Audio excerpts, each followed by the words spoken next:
የኢትዮጵያ ሕዝባዊ አብዮታዊ ፓርቲ ኢህአፓ እየተዘጋጀ የሚቀርብ ፍኖተ ዲሞክራሲ የኢትዮጵያ አንድነት ድምፅ ነው። ጤና ይስጥልኝ። እንደምን አመሻችሁ አድማጮቻችን። ዛሬ አርብ ሰኔ 6 ቀን 2017 ዓ.ም ነው። የደምቢ ዶሎ ዩኒቨርሲቲ ተማሪዎች የነበሩትና በአክራሪ የኦሮሞ አሸባሪዎች የታገቱት ተማሪዎች ጉዳይ እስካሁን እልባትን አላገኘም። ብዙዎቹ ልጃገረዶች የሆኑት እነዚህ የአማራ ወጣቶች ከታገቱ አርብ ሰኔ 6 ቀን 2085 ቀናት አለፋቸው። የወጣቶቹ ሰቆቃ ያብቃ እንበል። እስከ መቼ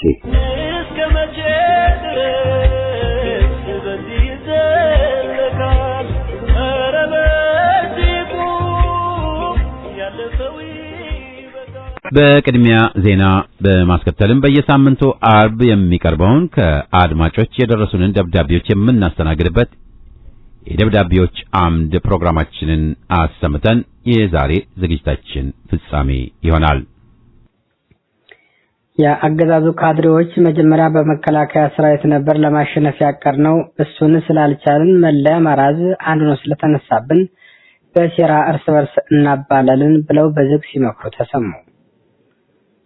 ታንኩም ባንኩም በእጃችን ስለሆነ አማራው የሚወጋ ከአማራው በገንዘብ ገዝተን ማዋጋት ጀመርን፣ ውጤት ያመጣን በዛ ነው ሲሉ ተደምጠዋል። አሁን መመቻችን ገንዘባችን ነው ያሉት ያገዛዙ ካድሬዎቹ የገንዘብ ካዝናቸውን ለማደጎስ ሲሉ በበርካታ ምክንያት በሰበብ አስባቡ ገንዘብ መቀበል ፈልገዋል። የገንዘብ ካዝናችን እስካልነጠፈ ድረስ በቀላልና በትንሽ ብር የአማራን ሚሊሻና አድማ ብተና እየገዛንና እያደራጀን ፋኖ ነኝ ከሚለው አካል ጋር ፊት ለፊት እያጋጠም ከዚህም ከዛም ያው ከአማራው ወገን የሆነው ማለት ነው እያስፈጀን ጦርነቱ ይቀጥላል ብሏል። ለኛ ይሄ ደስታ ነው ያሉት ካድሬዎቹ ቀዝቃዛ ውሃ እየተጎነጨን የምንመለከተው ቲያትራችን ነው ብለዋል። ይህ ባይሆንማ የተሸነፍነው መጀመሪያ ነበር፣ ሞክረን አይተነዋል። ውጊያውን በእኛ መከላከያ ብቻ ለመጨረስ አቅደን መግባታችን ስህተት ነበር። በቀላሉ ነበር ያሸነፉን። ሀገር ስትመራ ጠቅሞ ባንኩም ታንኩም ያንተ ስለሆነ የባንኩን ገንዘብ ወደ ጦርነት አዋል ነው፣ ለውጥም አመጣን ብለዋል። አሁን ለኛ ምቹ ሁኔታ ተፈጥሯል። ለሚሞት ሚሊሻና አድማ ብተና ችግር የለብንም። ያው ሲሞት የከፈልነው የነበረውን ደሞዝ ለሌላ ምልምል እያስረከብን ነው የሚሄደው።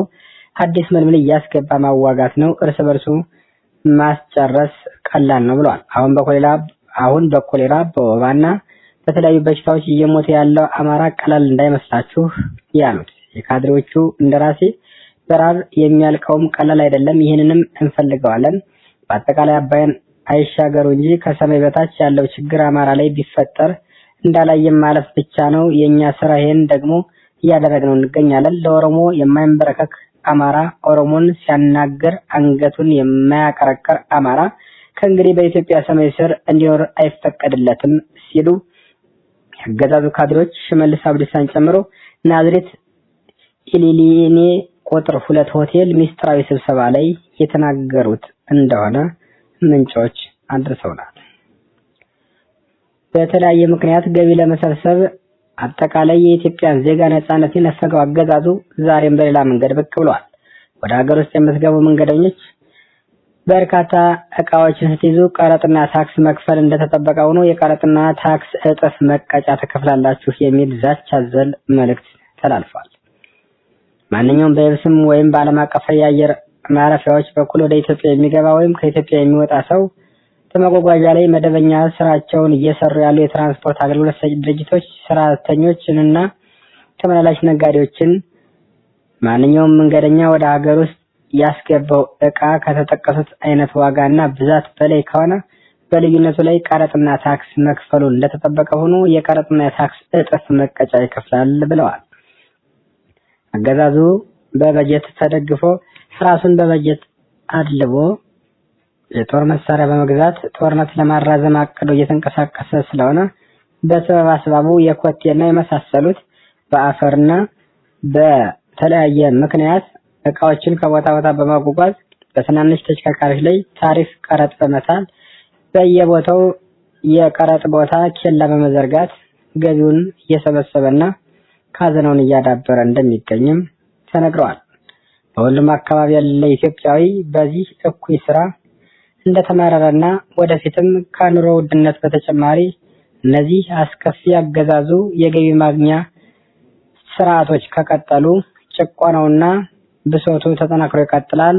ድል እስካላገኘን ድረስ እያንዳንዱ ዜጋ ተጨቁኖና ተጨፍልቆ መብቱን ተረግጦ በገንዘቡና በሀብቱ የሚያዝዝበት ዘመን ላይ መድረሳችን ያሳዝናል ሲሉ ሊቃን ጠቁመዋል።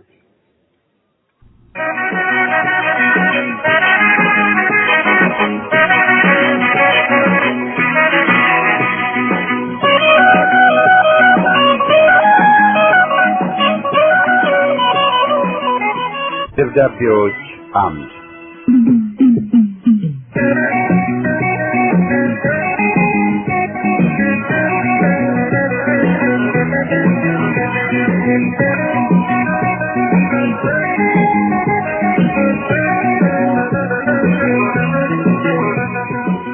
ይህ ፕሮግራም ከእናንተ ከአድማጮቻችን ያገኘናቸውን ደብዳቤዎች የምናስተናግድበት መድረክ ነው። ለፍኖተ ዲሞክራሲ የኢትዮጵያ አንድነት ድምፅ አዘጋጆችና አድማጮች በሙሉ እንደምን ሰንብታችኋል? ግልጽ ደብዳቤ ለአርበኛ ዘመነ ካሴ። ሰሞኑን ኢትዮጵያን ለማፍረስና ፋኖን ለማዳከም ተልእኮ ተሰጥቶት ከሚንቀሳቀስ ግብረ ኃይል ጋር መገኘትህ በህዝብ በኩል በጣም አነጋጋሪ ሆኖ ሰንብቷል። መቼም ቢሆን እነ ስብሐት ነጋ፣ ጃዋር መሐመድ፣ ልደቱ ክህደቱ፣ ሕዝቅኤል ጋቢሳ፣ ገዱ አንዳርጋቸውና መሰሎቻቸው ለኢትዮጵያ ትንሣኤ ይቆማሉ ተብለው አይታሙም። ታዲያ ከእነርሱ ጋር ምን እግር ጣልህና ተገናኘህ ለሚለው ጥያቄ መልስ ካንተ ለማግኘት እየጠየቀ ያለው የህዝብ ቁጥር ብዛቱ የትየለሌ ነው። በእርግጥም በኢትዮጵያ ውስጥ የፖለቲካ መርህ ብሎ ነገር የውሃ ሽታ በሆነበትና ሞራልም ሆነ ፖለቲካዊ ስነ ምግባር ጭራሽ በጠፋበት ዘመን ላይ መገኘታችን በጣም ያሳዝናል። በመሆናችንም ምክንያት ነው ሁኔታዎችንና አንደምታቸውን የምንለካበት ሚዛን ጠፍቶን እየባዘን ያለ ነው። በሌላ አባባል መርህ የሌለን ዝንጉ መሳይ ህዝቦች ሆነን የቀረነው ባይ ነኝ። ለዚያም ሳይሆን አይቀርም ዛሬ ላለፈው 35 ዓመትና ከዚያም በላይ በአማራው ህዝብና በኢትዮጵያ አንድነት ላይ ሲጨፍሩ ከኖሩ ጠላቶቻችን ጋር ስንተኛ በጭራሽ የማናፍረው። ለዚያም ይመስለኛል ትላንት ግንቦቴዎች ለኢትዮጵያ ቆመናል ብለው ነግረውን ሳያበቁ መጭ ብለው አስመራ ገብተው ለሻዕቢያ ኢሳይያስ እና ዛሬ ደግሞ ለግልገል አምባገነኑ ማደራቸውና እንደገና ተመልሰው በእኛ ላይ መራቃቸውን እንዲተፉልብን የፈቀድንላቸው ለሰሩት ክህደትና ሸፍጥ ዋጋ መከፈላቸው አይቀሬ መሆኑ እንዳለ ማለት ነው። በትውልድ ሲረገሙ እንደሚኖሩ ግን እርግጠኞች ነን። ባጭሩ ብልጣብልጥነት የዘመኑ የፖለቲካ ዕውቀት መለኪያ ከሆነና አድርባይነትን በሰለጠነ ፖለቲካ ስም ከሽኖ መውረግረግ የነ ልደቱ ክህደቱና የነ ብርሃኑ ነጋ የፖለቲካ ቀመር መሆኑንም ድፍን ኢትዮጵያ የሚያውቀው ሐቅ ነው። ከነርሱ ውርደትና ሽንፈት የተማርነው ያገኘነው ተመክሮ ግን በብዙ መልኩ ያለብንን ጎዶሎ እና ቀዳዳ ለመሸፈን በቂ ትምህርት መሆን ነበረበት ባይ ነኝ። ዳሩ ግን አልሆነም። ለምን ለሚለው ጥያቄ ራስህ ጨምርበት። ግንቦቴዎች በፖለቲካ ውስጥ ጠላት የሚባል ነገር የለም፣ ማንም ይርዳን፣ ማን ለስልጣን እስከ በቃን ድረስ ለኛ ልዩ ወዳጃችን ማለት እሱ ነው የሚሉ ጉዶች ነበሩ ናቸው። መጀመሪያ ለወያኔ ያደሩ፣ ወያኔ በካልቾ ብሎ ሲያባረራቸው ወደ ሻዕቢያ ሄዱ። አሁን ደግሞ ለአረመኔው አብይ አህመድ አጎብድደው ህዝባችንን እየበደሉት መሆኑን ያጤኗል። ይህ መርህ ያውም መርህ ከተባለ ማለት ነው በራሱ ወገንን ከጠላት ለይተን የምናይበትን ቀይ መስመር የሚያድበሰብስ የግንቦቴዎች የፖለቲካ ቅኝት ነው። ወገኔ ሆይ እውነት እልሃለሁ ፋኖም ሆነ ሰፊው የአማራ ህዝብ ስርዓቱ መከበር አለበት የሚለውን የስብሐት ነጋን ቀጭን ትዕዛዝና ምክር እንዳለ አጨብጭቦ ከተቀበለ መድረክ ጋር ምንም አይነት ዝምድናም ሆነ የርዕዮተ ዓለም ግንኙነት የለውም። እኛም የምንታገለው ለአገር ሲሆን እነርሱ ግን ለመንደር መቆማቸው ይታወቃልና ለዚያም ነው የኢትዮጵያን ሳይሆን የክልሎችን ሉዓላዊነት መሰረት አድርጎ የተዋቀረውን ሕግ አራዊትና የጎሳ ፌዴሬሽኑ እንዳለ ይቀጥል የሚሉት። ኢትዮጵያ ውስጥ አሁን ባለው የኃይል አስተላለፍ ፋኖን ማኖ ማስነካት ማለት እነሱ ለሚዋደቁለት ሕግ አራዊት የክልል ፌዴሬሽን መቀጠል በጣም ወሳኝ የሆነ ፖለቲካዊ ድል ነው። ለፋኖ ለመላው አማራና ለኢትዮጵያዊነት ግን ሽንፈት ነው። የነሱን ጥሪ ተቀብሎ ውይይት ላይ መሳተፉ በራሱ ታሪካዊ ስህተት የሚሆነው ከዚህ ላይ ነው። ጦርነት ይቆም፣ ስርዓቱ ይቀጥልና በኢትዮጵያ ውስጥ ጠላት የሚባል ነገር መነሳት የለበትም ከሚል ስብስብ ጋር መወያየቱስ ጥቅሙ ምንድነው? ያውም ስርዓቱ ሳይነካ የክልል ፌዴሬሽኑ እንዳለና ሕግ አራዊቱን አክብረን ኮሎኔሉን አብይን መጣልና በትረ መንግስቱን መጨበጥ ብቻ ነው ግባችን ከሚል ቡድን ጋር ህብረት መፍጠር አይደለም ሐሳቡ ራሱ እንዴትስ መጣ? በመሰረቱ ፋኖ አሁን ባለበት ቁመና በአገሪቱ ውስጥ ያሉትን ልዩ ልዩ ህዝባዊና ወታደራዊ እንቅስቃሴዎችን አሰባስቦ የራሱን ሰፊ ህብረት መፍጠር እንጂ ጠላትን ባዘጋጀው በተቆጣጠረው መድረክ ውስጥ ገብቶ አናሳ ድምፅ ሆኖ መቆዘም አይደለም። እና ስብሐት ነጋና ጃዋር በተቆጣጠሩት የውይይት መድረክ ውስጥ ገብቶ መቃጠልም ሊሆን አይችልም። ሌላው ቅር ያሰኘኝ ነገር ቢኖር ደግሞ ያቀረብከው መልእክት ቆንጆ ሆኖ እያለ ነገር ግን መድረኩ በሚፈልገው ማዕቀፍ ውስጥ ተወስኖ ማብቃቱ ነው።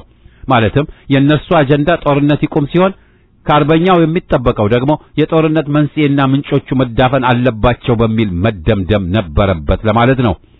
ይህ ቢሆን ኑሮ ይህን አስመልክቶና በዚህ ዙሪያ ላይ የተፈጠሩ ጥርጣሬዎች አይኖሩም ነበር ባይነኝ።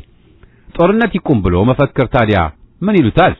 ጦርነት እየተካሄደ ያለው በኢትዮጵያ ሕዝብና በአገዛዙ መካከል በመሆኑ ለጦርነቱ መቆም ሁለቱም እኩል ተጠያቂዎች ናቸው ለማለት ነው ወይስ ሌላ ያልገባን ነገር አለ? ጥሪውን ተቀብሎ መቅረብ ብቻ ሳይሆን መድረኩ ባዘጋጀው የጦርነት ይቁም አጀንዳ መወሰኑ በራሱ ፋኖ ከሚፋለምለት ዓላማና የፖለቲካ መስመር ጋር ይጋጫል።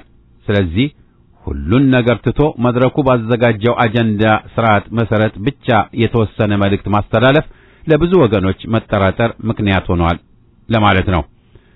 በእርግጥ የጋራ ጠላት አለን። ዳሩ ግን እኛ የምንታገለው አብይን ለመጣል ብቻ ሳይሆን ስርዓቱንም ጭምር ለማስወገድ ነው። በዚህም መሰረት ህብረት ወይም ግንባር የሚፈጠረው ተመሳሳይ የሆነ ብሔራዊ አጀንዳ ካላቸው ወገኖች ጋር ነው እንጂ ከማንም ጋር ከሆነማ ያው እነ ልደቱ ክህደቱስ ሌላ ምን አሉ?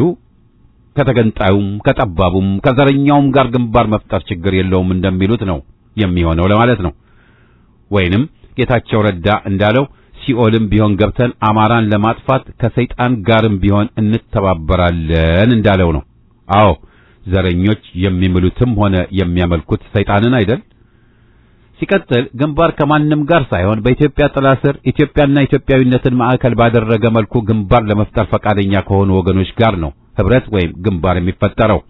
ለምሳሌ በኢትዮጵያ ተጨባጭ ሁኔታ የወገንን ኃይል የምንለው የኢትዮጵያን ሕዝብ አንድነትና ሉዓላዊነት፣ የሀገራችንን የግዛት አንድነት፣ የሕግ የበላይነትን፣ ዴሞክራሲያዊ ስርዓትንና አንድነትን ከሚቀበሉ ወገኖች ጋር ነው እንጂ ከነ ስብሐት ነጋና ከጃዋር ጋር ሊሆን አይችልም።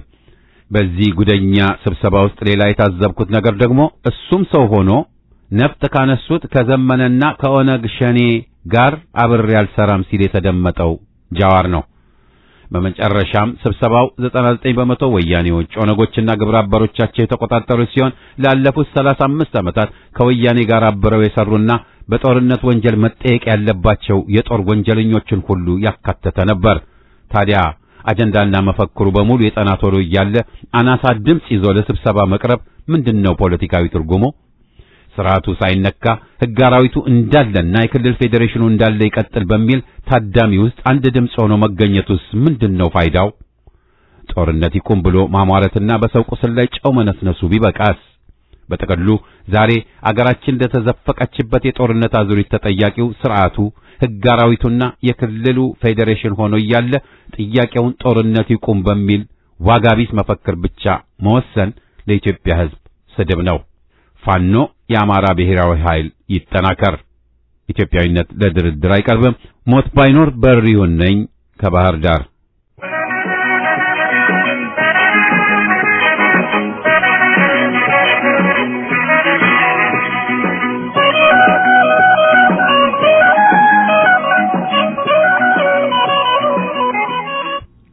ለፍኖተ ሬዲዮ አዘጋጆችና አድማጮች የከበረ ሰላምታዬ ይድረሳችሁ። ከተሜው የገበሬዎቻችንን መከራና ስቃይ ተረድቶ ጥቃታቸውን በጋራ ለመከላከል ከጎናቸው ለመቆም ምን አፈዘዘው? አገራችን ኢትዮጵያ የገበሬዎች አገር ነች። ገበሬዎቻችን የነፍስ አባቶቻችን ናቸው። ለረጅም ዓመታት ተደጋግሞ እንደሚገለጸው 85 በመቶ የሚገመተው ሕዝብ በግብርናውና ተያያዥነት ባላቸው የኢኮኖሚ ዘርፎች በመሳተፍ ኑሮውን ይገፋል። ይህ ሕዝብ መጠን ቢገመት ወደ 100 ሚሊዮኖች ይጠጋል። ገበሬው በገጠር ጎጆዎችን ቀልሶ ቀን ቀን ተፈጥሮ በለገሰችው ብርሃን ማታ ማታ ደግሞ እየተደናበረም ቢሆን በጨለማ እዚህም እዚያም ከሚያለማው ማሳም ብዙም ሳይርቅ በቅርበት ኑሮ ነውና ኑሮውን ይገፋል። ነፍሱን ይማርና ወዳጄ አንዳንድ ጉንዳዮች ሲከነክኑት ኑሮ ብየው ይለኝ ነበር። በዋናነት የመንግስት ልዩ ልዩ ተቋሞችና ፖለቲከኛ ተብዬዎችንም ጨምሮ ስለ ገበሬው ሕይወት ደንታ የላቸውም። የለመዱትን ካስገበሩት ስለሌላው መብቱ ግድም አይሰጣቸው። ፖለቲካችንም የፈለገውን ያህል ቢያውካካ ከከተማና ዙሪያው ውጪ አይርቅም። ገበሬው ቢፈናቀል፣ ቢሰደድ፣ ቢራብ፣ ቢጠማ፣ ጤናው በወረርሽኝ በሽታ ቢሰቃይና በመድኃኒት እጦት ቢሞትም ቢሽርም፣ ጎርፍ ቢበላው፣ ልጆቹ ቢማሩ ባይማሩ፣ ንጹህ የመጠጥ ውሃ አገኘ አላገኘ፣ ያቆመው ገበያ ቢበተን፣ የእምነት ተቋሞቹ ቢደፈሩ፣ መጓጓዣ መንገድ ቢያገኝ ባያገኝ፣ መኖሪያው መንደሩ በመድፍ በሞርታር በታንክ በድሮን በዲሽቃና የጥይት አረር ቢዘንብባቸው፣ እህል ክምሩ ቢቃጠል፣ ጎተራው ቢገለበጥ፣ ከብቶቹ በዘራፊዎች ቢነዱበት፣ ግፈኞች በጥይትና አረር ነፍሱን ቢነጥቁትና ደሙን እንደ ጅረት ውሃ ቢያፈሱት፣ ካብራኩ የወጡት ልጆቹን ግፈኞች አስገድደው ወደ ጦርነት ቢማግዱበት ወዘተ ወዘተ ደንታም የማይሰጠው ስሜቱንም የማይኮረኮረው ዜጋ ሞልቷል። የገበሬው ሕይወት በድካምና በውጥረት የተሞላ የማይመስለው ከተሜ ብዙ ነው። ከተሜው የገበሬውን አኗኗር ጠንቅቆ ያውቀዋል ብዬ አፌን ሞልቼ ደፍሬ መናገር አይመቸኝም። በቅርቡ ከዩቲዩብ ዜና ማሰራጫዎች ባንዱ ከገበሬው አንደበት ምሬቱን ስሰማው እንደ ግብርና ልማት ባለሙያነቴ ወረረኝም ቀፈፈኝም። ዝናብን ብቻ ተከትሎ ለሚከናወን የሰብል ልማት እንቅስቃሴ አስገዳጁ የወታደሮቹ ትዕዛዝ ምን ትርጉም እንዳለው መገመት በመቻሌም ይሆናል። ምናልባትም ቀሪዎቻችሁም አድማጮቼም ዜናውን ሰምታችሁት ወይም የምትጠብቁትም ይሆናል። መላው የአማራ ክልል በአብይ ጦርነት ታውጆበታል። ምድሩ በመላው የጦር ሜዳ ነው። ወታደራዊ አዝማቾቹ ከፋኖ ሰራዊት ጋር ፍልሚያ ላይ ናቸውና እንደ ስልት ገበሬዎቻችንን መሬቱን እንዳያርሱና በሰብል እንዳይሸፍኑት ትዕዛዝ ያወረዱባቸው መሰለኝ። በአማራ ክልል የሚገኙት አርሶ አደሮች በመከራ ውስጥ ናቸው። መሬቱን ወታደሮቹን በሚያሰጓቸው ሰብሎች ሸፍነዋቸው ከተገኙ የሚደርስባቸውን ፍዳ ገምቱት። በድሮንም በሞርታርም በመድፍም በባዙቃም ወዘተ ይፈጇቸዋል። ሰብሉንም እንደለመዱት እሳት ይለቁበታል፣ ነፍሱንም ይወስዱታል። በሕይወት ተርፎም ከተገኘ ድካሙን ይነጥቁታል። ለከርሞው ችጋርና ጠኔ በቤቱ ሰተት ብለው ይገባሉ። ማሳቸውን በተለይ በበረእና አገዳ እህሎች የሚሸፍኑት ወቅቱን ጠብቀው ክረምቱ ግም ሲል የተለመደ ተግባራቸውን በጊዜው እንዳይፈጽሙት የተላለፈባቸው ግዳጅ መሰለኝ። ጤፍ፣ ስንዴ፣ ገብስ፣ አጃ፣ ዳጉሳ ወዘተ ቁመታቸው አነስተኛ ነውና ይህንን በዘልማድ የሚያመርቱ አርሶ አደሮች በኔ ግምት አይመለከታቸው ይሆናል። ነገር ግን የአገዳ ሰብሎቹ በቆሎና ማሽላን ማብቀል የሚፈቀድላቸው አይመስልም። የአገዳ ሰብሎች በመባል የሚታወቁት ማሽላና በቆሎ በክልሉ ከጤፍና ከስንዴ ቀጥሎ የሚመረቱ ዋነኛ ሰብሎች ናቸው። የሰብል ፍርርቅ ክሮፕ ሮቴሽን እንደ ዋነኛ የእርሻ ዘዴ በስፋት ባልተለመደበትና በቂ ዝግጅት ባልተደረገበት አሰራር በየዓመቱ በተከታታይ የሚመረቱትን ሰብሎች አታምርቱ ማለት ምን ማለት እንደሆነ የጦር መኮንኖቹ ምክርም ያገኙ አይመስልም። በተከታታይ በሚከሰቱ የተፈጥሮ አደጋዎችና ዘመኑ የወለዷቸው መከላከያም ሆነ መቆጣጠሪያ መንገዶች በቂና አስተማማኝ ባልሆኑበት በልዩ ልዩ ነፍሳት ተባዮችና በሽታዎች የተለመዱትን ሰብሎች ላይ ጉዳትና ውድመት ካልተከተለ በቀር የሰብል አመራረት ስርዓትን በሌላ ሰብል አመራረት ለመተካት ረጅም ጊዜ ጥናትንና የመስክ ምርምርን ይጠይቃል። በአንድ ወቅት ትዕዛዝ ግን ከቶውን ችግር ለመጥራት ካልሆነ በስተቀር በሌላ መተካት አዳጋች ነው። ምክንያቱም ቁመታሞቹ ሰብሎች የፋኖቹ መደበቂያ ይሆናሉ ተብሎ በወታደራዊ የጦር ስልት አዋቂዎች በመገመቱ ነው። እርግጥ ነው አጫጭሮቹ የማሽላና በቆሎ ዝርያዎች ባሻገር አብዛኛዎቹ ዝርያዎች ከሰው ልጅ ቁመት በላይ ናቸውና የተሰጋው ስጋትን ሊያስከትል ይችላል። በክልሉ በከፊል ቆላማና በረሃማና ዝናብ አጠር ቀጠናዎች በቀድሞ አጠራር በወሎ፣ በሰሜን ሸዋ፣ በምዕራብ ጎንደርና በምዕራብ ጎጃም ክፍለ ሀገሮችና በሌሎችም ስፍራዎች እነዚሁ ሰብሎች በስፋት በየዓመቱ ይመረታሉ። በአገሪቱ ከሚመረተው የማሽላ ሰብል አማራ ክልል ወደ 35 በመቶ ድርሻ ሲኖረው በቆሎ ደግሞ ወደ 25 በመቶ ድርሻውን ይወስዳል። የአማራ ክልል ገበሬዎች ማሽላንም በቆሎንም በማምረት ድርሻቸው ከሌሎች የሀገራችን አርሶ አደሮች ቢበልጥ እንጂ አያንስም። የቅርብ ያለፉ ዓመታት ግብርና መረጃዎች እንደሚያሳዩት በክልሉ ከ600,000 ሄክታር በላይ ማሽላና ወደ 500,000 ሄክታር በቆሎ የሚሸፍን መሬት ይመረታል። እነዚህኑ ሰብሎች ከሚሊዮኖች በላይ የሚቆጠሩ አባወራ ገበሬዎች በየማሳቸው የዝናብን ወቅት ተጠብቀው ያመርቷቸዋል። ሰብሎቹን ለማምረት ከሚፈለገው የእርሻ ዘዴዎቹ ጋርም ገበሬዎቹ ሲወርድ ሲዋረድ የመጣ ተስማሚ አሰራሮችንም ከመሬት ዝግጅቱ እስከ ጎተራ ድረስ ያሉትን ተከታታይ ተግባሮች ጠንቅቀው ያውቋቸዋል። ከሰብሎቹ በሚገኘው ምርት በሚሊዮኖች ለሚቆጠሩት የአርሶ አደሩ ቤተሰቦች የምግብ ዋስትና ማረጋገጫ ናቸው። ለሌላውም ይተርፋሉ። በተለይ ማሽላ በተፈጥሮ በተቸረው ድርቅን የመቋቋም ባህሪው ዝናብ ባጠረበት ወቅት ድርቁ እጅጉን ካልከፋ ከሞላ ጎደል ምርቱ ቢቀንስም ፍሬ ይሰጣል። በገበሬዎች አሰራርም ሁኔታ በባለሙያዎች ግምት አየር ንብረቱ ለሰብሎቹ እድገት ተስማሚ ሆኖ ከተገኘ ክልሉን ከሸፈኑት ከበቆሎና ማሽላ ሰብሎች ማሳዎች በትንሹ በድምሩ ከ30 እስከ 35 ሚሊዮን ኩንታል ያላነሰ እህልም ሊታፈስ ይችላል።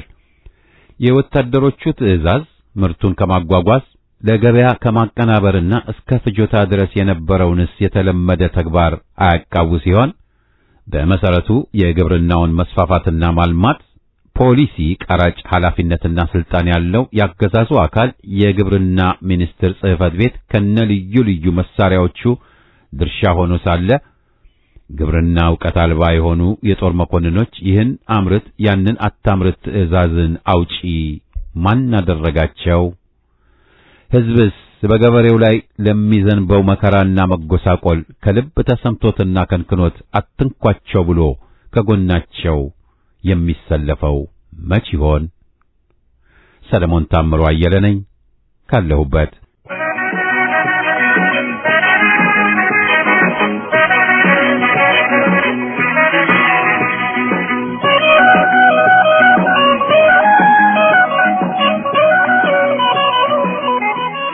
በቅድሚያ ለፍኖተ ሬዲዮ አዘጋጆችና አድማጮች ሰላምታዬ ይድረስ። እንደምታውቁት የወያኔን የአገር ዝርፊያ በሺህ አባስቶ እያስከደ ያለው ታማሚ አብይ አህመድ አሊ በቀፈቀፈው ማህበራዊና ኢኮኖሚያዊ ቀውስ አገር እጅግ አሳሳቢና አስከፊ የኢኮኖሚ ፈተና ውስጥ ገብታ ውጪ ነፍስ ግቢ ነፍስ ላይ ትገኛለች። ህዝቧም በዘረኛው መንጋ የሚሳደድ አንጡራ ሀብቷን ለጦር መሳሪያ መግዣና ለዘር ፍጅት ጦርነት አውሎታል። ሚሊዮኖች ለከፋ ረሃብና ይህን ተከትሎ ለሚመጣ በሽታ ተጠቂ ሆነዋል።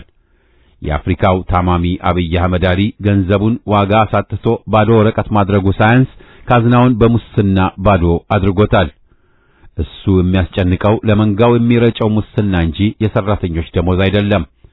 የተሰማራው አገር ለመግደል ነውና ጥፋቱ የኛ የዜጎቿ እንጂ የሱ አይደለም። የጤና ባለሙያዎች ሰላማዊ ጥያቄ በኦሮሞማዎቹ እይታ ወንጀል ነውና ላፈናና እንግልት ተዳርጓቸዋል። በኦሮሞ መንግስት ላይ ተነስተዋል ሲል ርዕሰ ብሔር ተብየው ጉማሬም ደንፍቷል። ዳቦ ለተራበው በእነሱ መንደር መንግስት የመገልበጥ ሙከራ ነውና በቴሌቪዥን መስኮት የሚያሰማው የጣረሞት ድንፋታ ያልሸፈነለት ብርክ ውስጥ እንዳለም የሚያሳየው የእግር ኳስ ጨዋታ ለማየት የመጡትን ከስቴዲየም ማገዱ ሳያንስ ብዙዎቹን አስሮ አንገላቷል። የሞቱም አሉ ይባላል።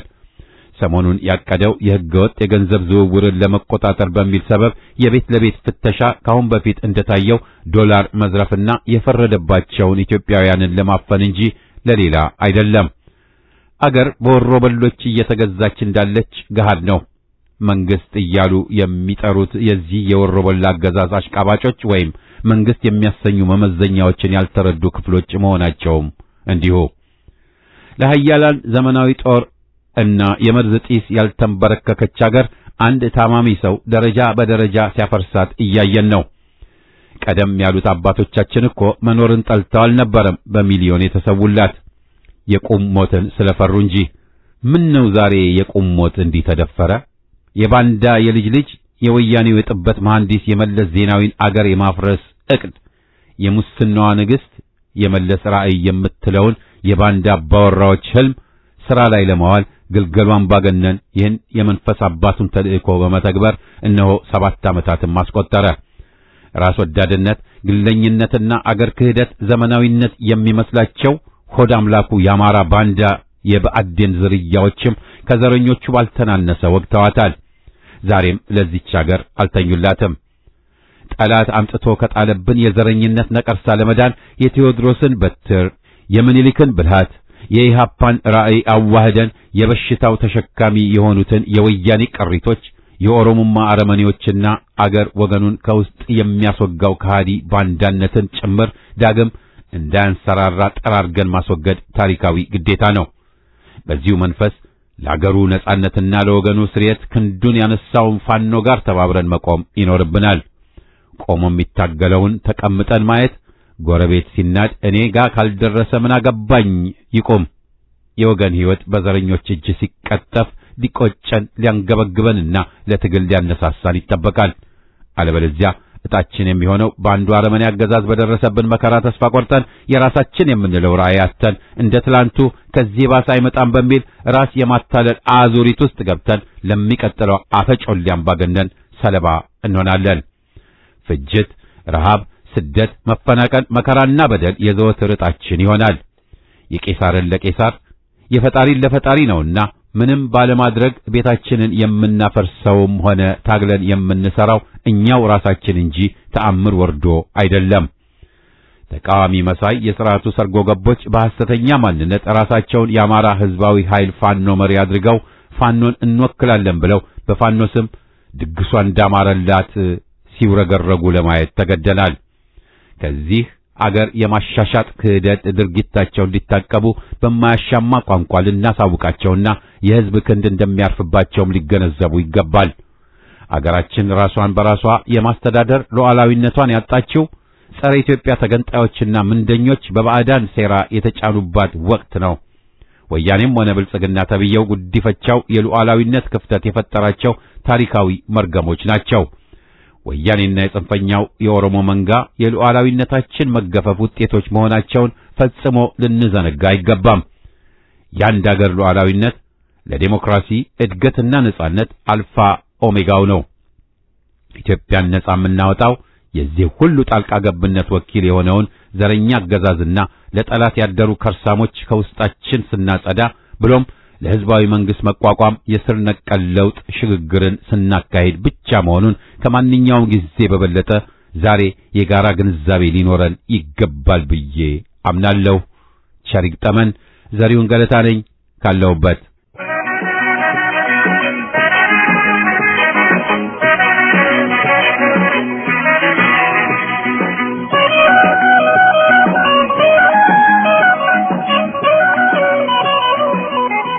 ጤና ይስጥልኝ። እንደምን አመሻችሁ ውድ የፍኖተ ዲሞክራሲ የኢሃፓ ራዲዮ አድማጮችና የፕሮግራሙ አዘጋጆች በሙሉ። ውድ አድማጮች ሆይ እኛም ደግመን ደጋግመን መክረን ነግረን አእምሮ ስቶ አልሰማ አለ በስልጣን ሰክሮ ይሉንታ ቢስ ዘረኛ በኢትዮጵያ ታሪክ መጥፎ አደገኛ እርቅ ከፋኖ ጋር ሲባል ታንቄ ልሙት ባይ ከወያኔና ከጆሃር ለምኖ የሚታረቅ አረ ለመሆኑ ምን ያህል የከፋ ጥላቻ ቢኖረው ነው አገር ወዳዶችን ብቻ እየመረጠ የሚያሳድደው የሚገለው? በዛ ላይ ደግሞ በየመድረኩ እየተገኘ ንቀት የሞላበት ንግሮችን ራሱ ህግ ያለበት ሀገር ቢሆን የሚያስቀጡ ከስልጣን የሚያስባርሩ ነገሮችን ነበሩ። ለምሳሌ ያህል ኑሮ ተወደደ፣ ህዝቡ ተራበ ለተባለው ጥያቄ ሲመልስ መልሱ ዳቦ በሙዝና ሌላ አማራጭ ቂጣም በሽሮ አፈርን እንደበሶ መብላት ይቻላል ብሎ ያላገጠ ባለጊዜ ነኝ ባይ ሞልቃቃ ሰው ነው። ይህ በእንዲህ እንዳለ ባለፈው ሳምንት ለይስሙላ ያህል ከጤና ባለሙያዎች ጋር ሲያነጋግር እኔም ደሞዝ ጭማሪ ፈልጋለሁ እያለም የጤና ባለሙያዎችን ጥያቄ የችግር ሳይሆን የጥጋብ ነው እያለ አላግጧል። ይህንን ሲል እንኳን ለእናንተ ደሞዝ ሊጨመር ቀርቶ እኛ ራሳችን መሳሪያ መግዣ አጥተናል። ዛሬ እናንተ እንኳን ጠገባችሁ ተራባችሁ ሰላም አትፈልጉም። እኔ አገር እያለማው የለሙ አገሮች እያደነቁን ሌሎች እየቀኑብን ከናንተ ትምህርት እንውሰድ እያሉ በሚለምኑን ጊዜ እናንተ ድካማችንን በዜሮ አይነት ታዩታላችሁ። አልፎም ሰው ጨረስክ እንጂ ይህ ለደሃ ህዝብ ልማት ዳቦ አይደለም ያላችሁ በብልጽግና ላይ ህዝብ እንዲነሳ ተከሰክሳላችሁ።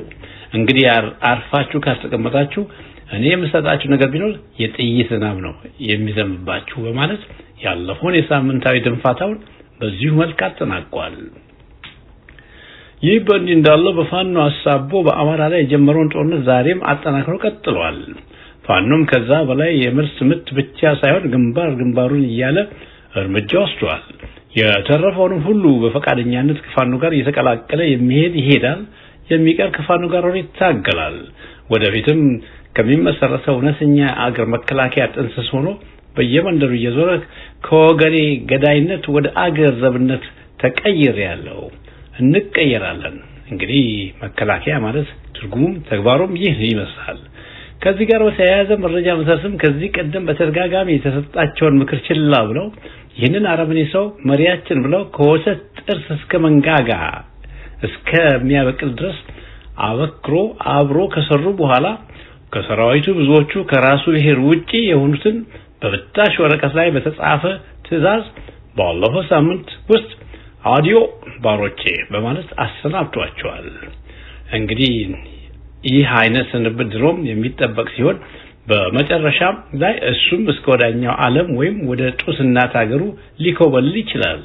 ይብላልኝ እንጂ እውነትን ተጠይፎ እሱም በመደገፍ ብርሃን ጨልሞ አልነጋላላቸው ምሁራን አይባሉ ወይም ሙታን ሽግግር መንግስት ብለው የመለሰን ፎቶ በልባቸው ሰቅለው አውሬውን አዛውንት ስብሃትን እንግዳ አድርገው የቀረቡት የሰሞኑ የህዝቡ መነጋገሪያ አጀንዳዎችን ያዘጋጁ አይደለም ሆኑ እነማን ነበሩ? ቢጠፋ ከአገሩ አውሬ በግ ሞልቶ እያለ እንዴት ይመረጣል ህዝቡን የፈጀ የጅብ አውሬ? ይሆን ከተባለስ የዚህ አጀንዳ እስከ መጨረሻ ድረስ ከዚህ አጀንዳ ውጪ የሚመጡ መሪዎች ራሳቸውና የውጭ መንግስታት እጅ ያለባቸው ስልጣንን በህዝብ ስም ምለው ይዛሉ። ነገር ግን ይሞታታል እንጂ መልሰው ለህዝብ አይሰጡም። ያለ ስልጣን ህዝብ ነው ብሎ እስካሁን በቸኝነት እየታገለ የሚገኘው ኢህአፓን ለመሆኑ ይህን ስብስብ አዘጋጅ ጋብዘውታል ወይስ አንጃ ግራንጃ ወይም አዛውንቱ ስብሃቱን ስለተጋበዙ በፍርሃት አሁንም ኢህአፓዎች አልተጋበዙም? ለነገሩማ ኢህአፓ ከወንጀለኞች ጋር አያብርም። ብቻም ሆነ ይህ በእለቱ በሚዲያ ላይ ተገኝተው ሰላም ይስፈን ጦርነት ይብቃ በማለት አስተያየታቸውን ይሰጡ ከነበሩ ውስጥ ቀደም ሲል አብዛኛዎቹ የኢትዮጵያ ህዝብ ደመኛ ጠላት የነበሩና ያኔ ይህን መፈክር ስሙን የጠራ ሁሉ አሳደው እስር ቤት ይከቱ የነበሩ ዛሬ መፈክሩ ጠቃሚነት አምነው በሚዲያ ወጥተው ለህዝብ መመስከራቸው መልካም ቢሆንም የይቅርታ ይቀደም ነበር። ነገር ግን በዛ ሚዲያ ሁሉ እግረ መንገዳቸው ህዝቡን ይቅርታ ቢጠይቁ ላለፈው ወንጀላቸው መልካም ነገር ነበር። ነገር ግን ዛሬም በዚህ መፈክራት ታለን ስልጣን ይዘን እንደገና እንግዛ ወይም ከፋኖ አብይ ይሻልሃል እንደማለት ያህል ነው። ለዚህም ይሆናል ሩጫው። ይህ መፈክር በድንገት በሐቀኛ ድርጅቶች ጥረት ጊዜያዊ ህዝባዊ መንግስት ቢቋቋም በህግ እንጠየቃለን በሚለው ፍራቻ ብቻ ከወዲሁ ተሽቀዳደሙ እንጂ እውነት እነሱ ለህዝብና ለአገር አስበው አይመስለኝም ሲሉ ይህን መልእክት የላኩልን አቶ መስንቆ ጉልማ ከኤድመንተን አልበርታ ናቸው።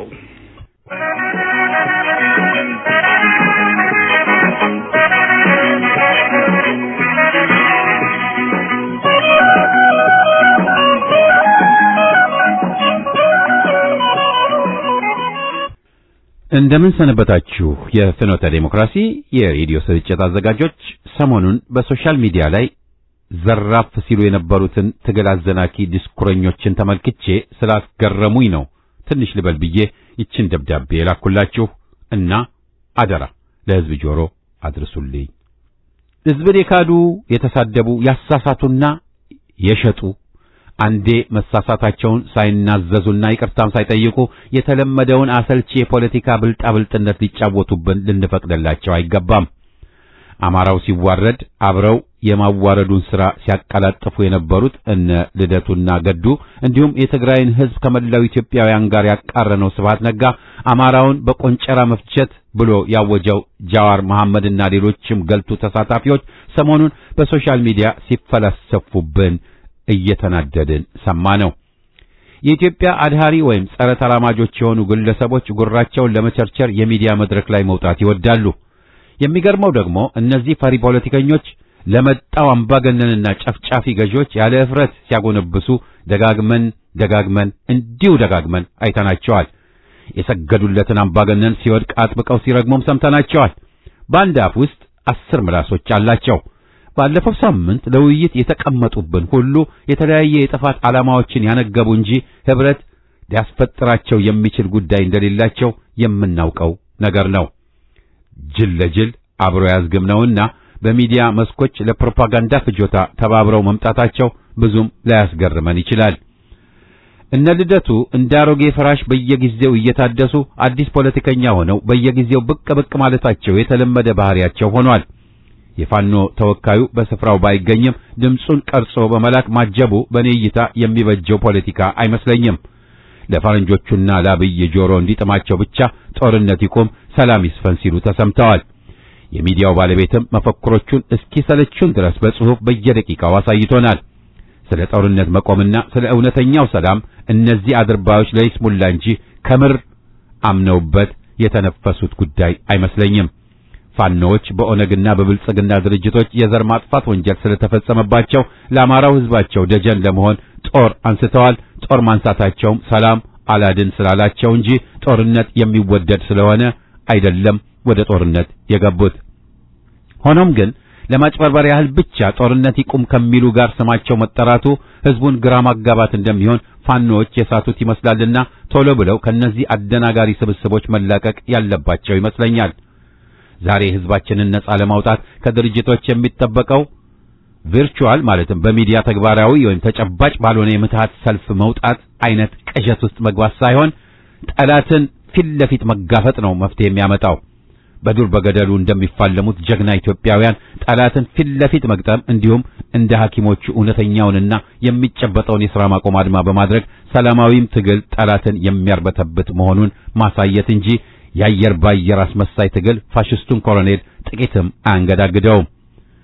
እነ ልደቱ ገዱ፣ ስብሐት ነጋ ወዘተ አይነቶቹ በየጊዜው ቆዳቸውን እየገሸለጡ የሚመጡ አደናጋሪ ፖለቲከኞች መሆናቸውን ህዝቡ ጠንቅቆ ያውቃል። በጨቀየው ባህሪያቸው አሁንም ነጻ ላወጣህ መጣው ቢሉ ህዝቡ ከቁም ነገር አያስገባቸውምና ባይደክሙ ጥሩ ነው። የኢትዮጵያ ህዝብም ለነዚህ አይነት ጅላጅል ፖለቲከኛንን ባዮች ጆሮውን አለመስጠት ብቻ ሳይሆን ለአንዴም ለመጨረሻው አክንትፍ ብሎ እንዲተፋቸው ያስፈልጋል። ትናንት አየር ባየር ላይ ሰላማዊ ሰልፍ ያደረጉት የዘመናችን አስመሳይ ፖለቲከኞች ስለ ሰላም አስፈላጊነትና ስለ ጦርነት አውዳሚነት አያውቁም ብለው ሊያስተምሩን ሲንተባተቡ ማየቱ እጅግ በጣም አሳፋሪ ነው። እውነት እላችኋለሁ ነገ ኮሎኔል አብይ ቤተ መንግስት ስብሰባ ቢጠራቸው ተሽቀዳድመው እንደሚሮጡ መገመት አይከብድም። እነዚህ አስመሳይ ፖለቲከኞች ለህዝብ ከሚቀርቡ ይልቅ ለአብይ ይቀርባሉ። እኛም በየወቅቱ አቋማቸውን እያሻፈፉ ሲመጡ አሜን ብለን መቀበሉን መተው አለብን። የኢትዮጵያ ህዝብ ሆይ የእነዚህን አስመሳይ ፖለቲከኞች ቱላ ማዳመጡን ትተን በጀመርነው እውነተኛ ትግል በመጓዝ በላያችን ላይ የሚጨፍረውን ግብዝና ገልገል ፋሽስቱን አብይን እናስወግድ። ለድል የሚያበቃንን የትግል አይነት አልጠፋንምና መፍትሄ ከችግር ቀፍቃፊዎች አንጠብቅ።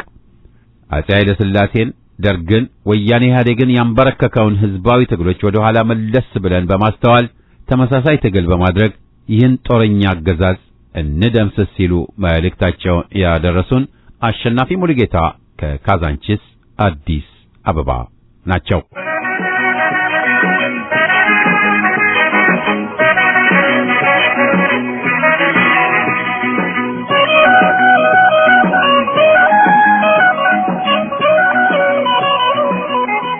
ይድረስ ለፍኖተ ዴሞክራሲ የኢትዮጵያ አንድነት ድምጽ አዘጋጆችና አድማጮች በሙሉ እንደምን ሰንብታችኋል?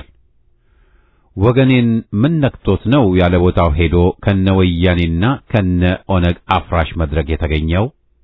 ትልቁ ዳቦ ሊጥ ሆነ እንዲሉ ትልቅ ሰው ስንለው ለምንድን ነው ያነሰው? በመጀመሪያ ደረጃ አጀንዳውን መፈክሩንና መድረኩን የተቀማ ፖለቲከኛ ትጥቁን የፈታ ወታደር ማለት ነው።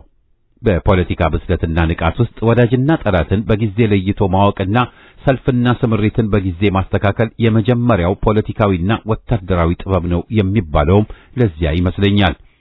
በዚህ መሰረታዊ ሐሳብ ላይ ብዥታ ያለው ታጋይም ሆነ መሪ ግን ለቦታው መመጠኑን እጠራጠራለሁ። በዚህ ዙሪያ ደግሞ አርበኛ ዘመነ ካሴ ይህ ይጎድለዋል ተብሎ የሚታማ ሰው ነው ብዬ አላምንም። ይሁን እንጂ አነጋጋሪ በሆነው ስብሰባ በመገኘቱ ምክንያት ለክፉም ሆነ ለደጉ ተጠያቂ መሆኑ አልቀረም።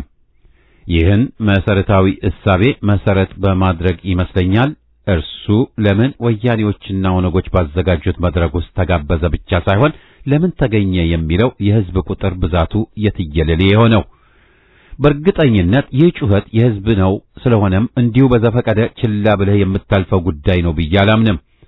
በእርግጥ ይህን አጋጣሚ ተጠቅሞ ፋኖን ለመከፋፈል የተሰለፈው የጠላት መንጋ ለጊዜውም ቢሆን ሰርግና ምላሽ መሆኑ አልቀረም ባይ ነኝ።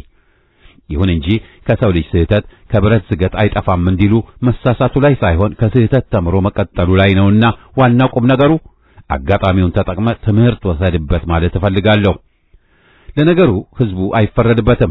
ምክንያቱም ላለፉት 50 ዓመታት ሲከዳ የኖረ ህዝብ ዛሬ በዚህ ሁኔታ ላይ ቢጠራጠርና ቢናደድ ቢያንስበት እንጂ አይበዛበትም ባይ ነኝ። ያውም ከዋና ዋናዎቹ ጉምቱ ጠላቶቹ ከነ ስብሐት ነጋ፣ ከነ ጃዋር፣ ከነ ሕዝቅኤስ ጋቢሳ፣ ከነ ልደቱ ክህደቱና ገዱ አንዳርጋቸው መሰሎቻቸው ጋር አንድ መድረክ መጋራትና መልእክት አስተላለፍኩ ማለት በጣም ያማል። እናም ህዝቡ ሰሞኑን ራሱን የበይነመረብ የተቃውሞ ትዕይንተ ህዝብ አዘጋጅ ኮሚቴ ብሎ በጠራው የውይይት መድረክ ላይ ተገኝተህ ባስተላለፍከው መልእክት ብቻ ሳይሆንስ ምንስ ሊደረግ ነው ጥሪያቸውን የተቀበልከው እያለ ነው ህዝብ እየጮኸብህ ያለው። ስለዚህ ለህዝቡ ይቅርታን መጠየቅ እንጂ መልሶ በህዝብ ላይ መቆጣቱ ከአንድ ታዳጊ መሪ የሚጠበቅ አይደለም። ካላበደ በቀር ዱባ ቅል አይጥልም እንዲሉ ለአማራ የህልውና ጥያቄ ተነሳው ካልክ አማራን ከሚጠሉ ከሃዲዎች ጋር መቀመጥ እርሜ ነው ብለህ መቅረት ነበረብህ እንጂ መገኘት አልነበረብህም። ልክ በዕለቱ ባስተላለፍከው መልእክት እንዳብራራኸው ሁሉ ቀጥለህ እኔ ከወገኔ ጋር እንጂ ከናንተ ጋር ፍቅር የለኝም ነበር ማለት የነበረብህ።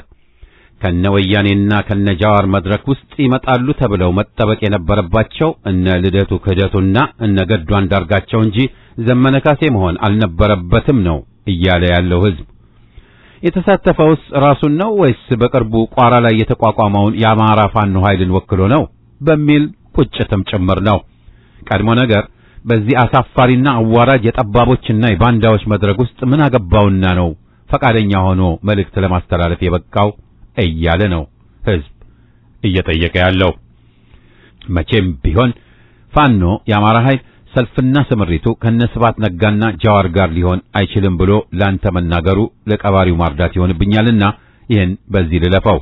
ሆኖም ግን የተፈጸመው ጥፋት በጽንሰ ሐሳብ ደረጃም ሆነ በፖለቲካው አንደምታው ሲታይ ፍጹም ስህተት የሆነ ጥፋት ነው ማለቱ በህዝብ በኩል ትክክል ነው። ይባስ ብሎ ከ199 እጅ ጠላት በተቆጣጠረው መድረክ ውስጥ ገብቶ የፖለቲካ ድርድርና ስምምነት ለመፍጠር መሞከር በጣም ስህተት ነው። ለዚህም ነው በዚህ ጽሑፍ መግቢያ ላይ ቀድሞ ነገር አጀንዳውን መፈክሩንና መድረኩን የተቀማ ፖለቲከኛ ትጥቁን የፈታ ወታደር ማለት ነው በማለት የጀመርኩት። ዘላለም መብራቱ ከመራዊ ጎጃም።